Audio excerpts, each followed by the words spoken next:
اسلام کے خلاف سازشیں عروج پر ہیں، ہر لحاظ سے، ہر طرح سے، چاہے وہ چھوٹے طبقے کے ہیں چاہے وہ بڑے طبقے کے ہیں، وہ مسلمانوں کو گمراہ کرنے کی کوشش کرتے ہیں۔ مسلمانوں، سب سے پہلی سازش تمہارے خلاف یہ کی جا رہی ہے کہ تمہیں ختم کیا جائے کسی طریقے سے۔ جس وقت امریکہ کے اندر بیٹھ کر ایک میٹنگ ہو رہی تھی تو وہاں پر یہ تبصرہ ہو رہا تھا کہ مسلمانوں کو کس طرح ختم کیا جائے، تلوار کے ذریعے ختم کیا جائے، بندوق کے ذریعے ختم کیا جائے۔ تو سب نے بیک زبان ہو کر کہا کہ نہیں، نہ ان کو تلوار کے ذریعے ختم کیا جا سکتا ہے، نہ بندوق کے ذریعے ختم کیا جا سکتا ہے۔ یہ ان کے اندر ایمانی جذبہ ہے، یہ کبھی بھی موت سے پیچھے نہیں ہٹتے ہیں بلکہ اس کو شہادت سمجھ کر گلے لگا لیتے ہیں۔ اس لیے موت کے ذریعے تو ان کو ختم نہیں کیا جا سکتا ہے۔ تو سارے بڑے بڑے ان کے کیڑے مکوڑے سر جوڑ کر بیٹھ گئے۔ انہوں نے کہا کہ کیا کرنا چاہیے؟ تو ایک گندی نالی کا کیڑا وہاں بولا کہ مسلمانوں کے خوراکوں میں ایسی چیزیں شامل کر دی جائیں، مسلمانوں کی دوائیوں میں ایسی چیزیں، میڈیسن کے اندر ایسی چیزیں شامل کر دی جائیں جو یہ کھائیں اور اندر ہی اندر سے یہ ختم ہوتے چلے جائیں، خود بخود ہی ان کی نسل ختم ہو جائے۔ اور اس وقت بھی سازش کتنی عروج پر ہے، میں نام نہیں لینا چاہتا ہوں، لیکن جو عقل مند ہیں ان کے سامنے ہے کہ کس انداز سے سازشیں کی جا رہی ہیں اور کس انداز سے مسلمانوں کو ختم کرنے کی کوشش کی جا رہی ہے۔ ایک سازش تو یہ ہے، اور دوسری سازش انہوں نے چھوٹے چھوٹے اپنے گولے اور چھوٹے چھوٹے اپنے کیڑے مکوڑے فیس بک پر اور سوشل میڈیا پر چھوڑ دیے، اور انہوں نے یہ کہا کہ کوئی بھی مسلمانوں کا تہوار آئے، تمہارا کام ایک ہی ہے کہ تم نے اس پر اٹیک کرنا ہے، تم نے اس پر اعتراض کرنا ہے۔ اور پھر جو فلسفی بنتے ہیں، جو اپنی عقل سے زیادہ کام لیتے ہیں، وہ پھر سوچنے پر مجبور ہو جاتے ہیں کہ یہ کیا معاملہ ہے، واقعی بات تو ٹھیک ہے کہ اتنے جانوروں کو یوں ہی ایسے ذبح کر دیا جاتا ہے، اس کا کوئی فائدہ بھی نہیں ہوتا۔ تو ہر تہوار پہ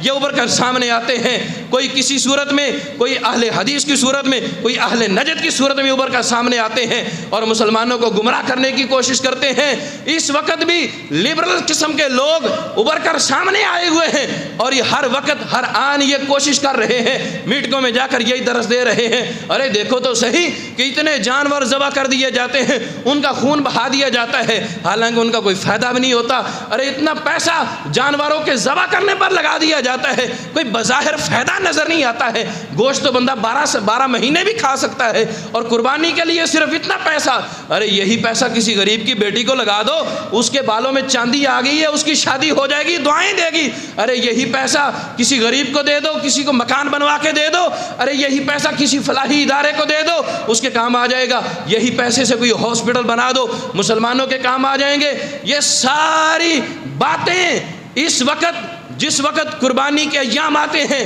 سارا سال خاموشی رہتی ہے، اور قربانی کے ایام میں یہ چھوٹی چھوٹی باتیں اور بڑے بڑے کیڑے مکوڑے یہ باتیں لے کر سامنے آتے ہیں، اور ہمارے بیچارے بھولے بھالے مسلمان ان کے سوچنے پر مجبور ہو جاتے ہیں کہ واقعی بات تو یہ ٹھیک کر رہے ہیں، لیکن ان کو پتہ نہیں ہوتا کہ یہ اسرائیلی ہیں، یہ یہودی ہیں، یہ وہ اسلام کے نہ ماننے والے ہیں، یہ اسلام کے مخالف جو سازشیں کرنے والے ہیں، وہی مسلمان بن کر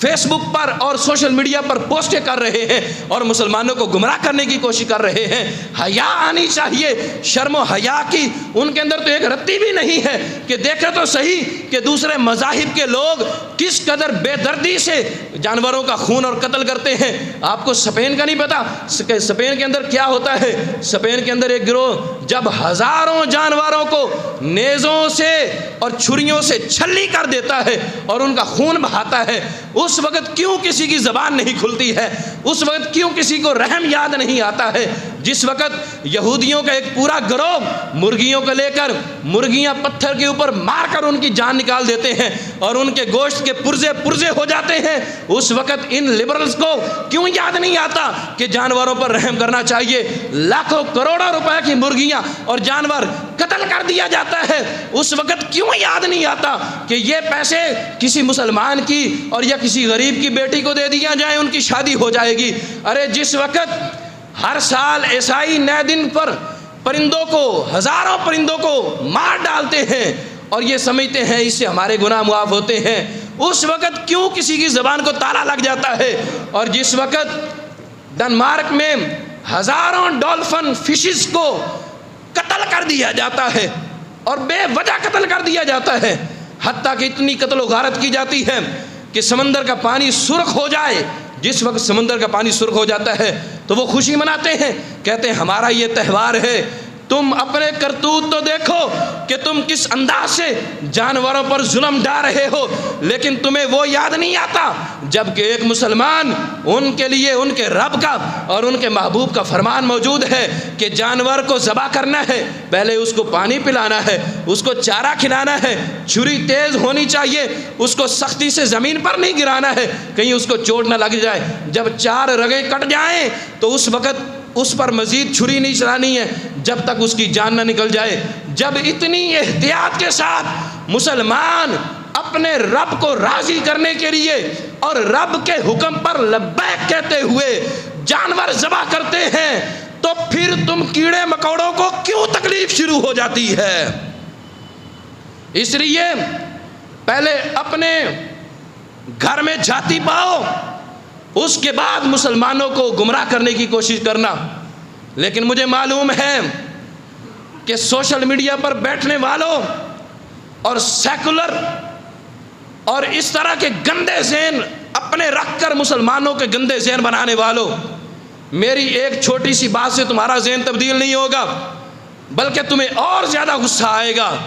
تو میں کہتا ہوں کہ ہمارا کام تمہیں منوانا نہیں ہے، ہمارا کام تمہیں بتانا ہے کہ اسلام ہمیشہ عروج پاتا آیا ہے، اسلام کا علم ہمیشہ بلند ہوتا رہے گا۔